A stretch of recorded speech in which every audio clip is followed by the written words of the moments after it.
السلام علیکم ورحمۃ اللہ وبرکاتہ۔ بسم اللہ والصلاۃ والسلام علی رسول اللہ وبعد۔ ہمارے معاشرے میں استخارے کے تعلق سے بہت سی غیر شرعی صورتیں رائج ہیں۔ مثلاً ہمارے ہاں ایک صورت جو کہ غیر شرعی ہے، باطل ہے، وہ ہے استخارہ سینٹر، کہ لوگ دوسروں کی مجبوری سے ناجائز فائدہ اٹھاتے ہوئے ان کے مال اور ان کی جان پر حملہ کرتے ہیں، اور استخارہ سینٹر کے نام سے باقاعدہ انہوں نے سینٹر کھولے ہوئے ہیں اور ان کی فیس مقرر ہے۔ جس طرح ہمارے ہاں ایک ڈاکٹر ہوتا ہے اسپیشلسٹ بچوں کا یا بڑوں کا، اسی انداز سے استخارہ اسپیشلسٹ بھی موجود ہوتا ہے۔ وہ باقاعدہ فیس لیتا ہے اور فیس لینے کے بعد وہ لوگوں کے لیے استخارہ کرتا ہے، اور اس کے لیے باقاعدہ ٹی وی چینل موجود ہے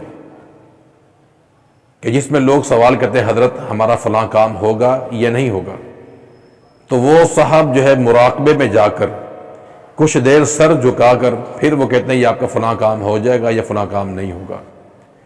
یہ استخارہ سینٹر ہے جو کہ سراسر باطل ہے، غیر شرعی ہے، چونکہ استخارہ انسان کو ہمیشہ خود کرنا چاہیے۔ نبی کریم صلی اللہ علیہ وسلم کی تعلیم بھی یہی ہے کہ اذا ہم احدکم، جب تم میں سے کسی کو کوئی اہم کام ہو تو خود استخارہ کرے۔ استخارہ کسی سے کروانا نہیں چاہیے، خود انسان کو استخارہ کرنا چاہیے۔ اس کی وجہ یہ کہ جتنا اخلاص آپ کے دل میں اپنے لیے ہوگا، کسی اور کے دل میں اتنا اخلاص نہیں آ سکتا۔ لہذا استخارہ سینٹر کے نام سے جو یہ سینٹر کھلے ہوئے ہیں، یہ غیر شرعی ہیں، یہ باطل ہیں۔ نمبر 2، ہمارے ایک اور بھی غیر شرعی صورت ہے استخارے کے حوالے سے، وہ ہے استخارہ اور قرآن مجید۔ کہ کوئی بھی شخص قرآن مجید کا کوئی بھی مقام کھول لیتا ہے، صفحہ کھول لیتا ہے، اس کی جو پہلی آیت ہے وہ اس کو پڑھتا ہے اور اس سے خود ساختہ مفہوم کشیدہ کر کے وہ فیصلہ کرتا ہے یہ کام تمہارے لیے بہتر ہوگا یا آپ کے لیے بہتر نہیں ہوگا۔ یہ صورت بھی غیر شرعی ہے، باطل ہے۔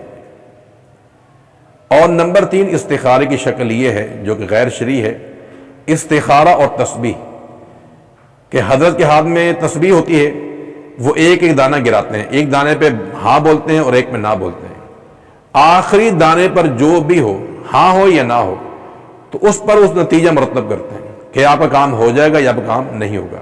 یہ صورت بھی غیر شرعی ہے اور یہ باطل ہے۔ چوتھی صورت یہ ہے کہ استخارہ اور تیر، کہ لوگ تیروں کے ذریعے بھی اپنی قسمت معلوم کیا کرتے تھے۔ یہ دور جاہلیت میں ہوتا تھا، یہ بھی غیر شرعی ہے، غیر اسلامی ہے۔ پانچویں صورت یہ ہے کہ کچھ لوگ استخارے کے نام پر جادو کا عمل کرتے ہیں۔ ان کے پاس کوئی بھی شخص آتا ہے استخارہ کروانے کے لیے، وہ اس سے اس کی ماں کا نام پوچھتا ہے، باپ کا نام پوچھتا ہے، حالانکہ یہ جادو ہے، اس کا تعلق استخارے کے ساتھ نہیں ہے۔ تو لہذا یہ 5 صورتیں ہیں جو غیر شرعی ہیں، باطل ہیں، اسلام ان کا وجود نہیں ہے۔ یاد رکھیں، استخارہ انسان کو ہمیشہ خود کرنا چاہیے۔ ہاں، کسی کے لیے اگر استخارہ کرنا ہو تو اس کی ایک شرط ہے کہ آپ جس کام کے لیے استخارہ کر رہے ہیں دوسرے انسان کا اس سے کچھ نہ کچھ تعلق ہو تو پھر آپ استخارہ کر سکتے ہیں۔ مثال کے طور پہ ایک انسان باپ ہے، اس نے اپنی بیٹی کی شادی کے لیے استخارہ کرنا ہے۔ اب یہاں پر بیٹی بھی استخارہ کر سکتی ہے، باپ بھی استخارہ کر سکتا ہے، کیونکہ باپ کا تعلق ہے بیٹی کے ساتھ۔ تو اگر تعلق ہو، واسطہ ہو، تو پھر انسان کسی کے لیے کر سکتا ہے۔ اگر تعلق نہ ہو تو پھر انسان کو استخارہ خود کرنا چاہیے، کیونکہ نبی کریم صلی اللہ علیہ وسلم سے کسی اور سے استخارہ کروانا ثابت نہیں ہے۔ استخارے کے تعلق سے ہمارے یہاں ایک بہت بڑی غلط فہمی پائی جاتی ہے، وہ یہ ہے کہ بہت سے لوگ استخارہ کرنے کے بعد یہ کہتے ہیں کہ ہمیں خواب میں اس کا نتیجہ نظر آ جائے گا، اس لیے وہ آرام بھی کرتے ہیں، سو جاتے ہیں، یا بعض لوگ استخارہ رات کو کرتے ہیں تاکہ ہم سو جائیں اور ہمیں خواب کے ذریعے معلوم ہو جائے کہ کام ہمارے لیے بہتر ہے یا نہیں۔ یہ ایک بڑی زبردست غلط فہمی ہے۔ یاد رکھیں، استخارے کا نتیجہ خواب کے ذریعے نہیں آتا ہے۔ استخارے کا نتیجہ کیسے انسان کو معلوم ہوگا؟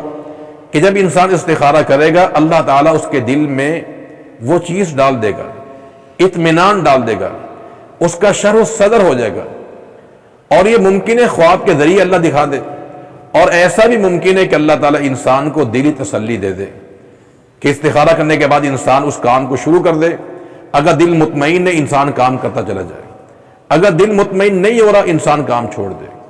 تو دل کا اطمینان اور دل کا عدم اطمینان یہ استخارے کا نتیجہ ہوتا ہے۔ خواب کے ذریعے کبھی بھی انسان کو استخارے کا نتیجہ حاصل نہیں ہو سکتا۔ اگر انسان کو خواب میں نظر آ جائے تو اللہ کی نعمت ہے، لیکن یہ اس کی دلیل نہیں ہے، کیونکہ نبی کریم صلی اللہ علیہ وسلم سے قطعاً یہ ثابت نہیں ہے کہ کبھی بھی آپ نے یہ کہا ہو، یہ تعلیم دی ہو کہ آپ جو استخارہ کر رہے ہیں اس کا نتیجہ آپ کو خواب میں نظر آئے گا، ایسا کچھ نہیں ہے۔ تو ہمارے جو شعبدہ باز ہیں یا جو پروپیگنڈا کرنے والے ہیں، چرب زبان ہیں، وہ اس انداز سے لوگوں کے لیے استخارہ کرتے ہیں اور یہی باور کرواتے ہیں کہ آپ کے خواب کے اندر اس کا نتیجہ سامنے آ جائے گا۔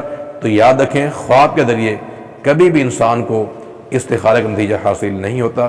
اللہ تعالی ہم سب کی اصلاح فرما دے، اللہ تعالیٰ ہمیں کتاب و سنت میں عمل کی توفیق عطا فرما دے۔ وصلی اللہ وسلم علی نبینا محمد وعلی آلہ وصحبہ اجمعین برحمتک یا ارحم الراحمین، وصلی اللہ علیہ وسلم۔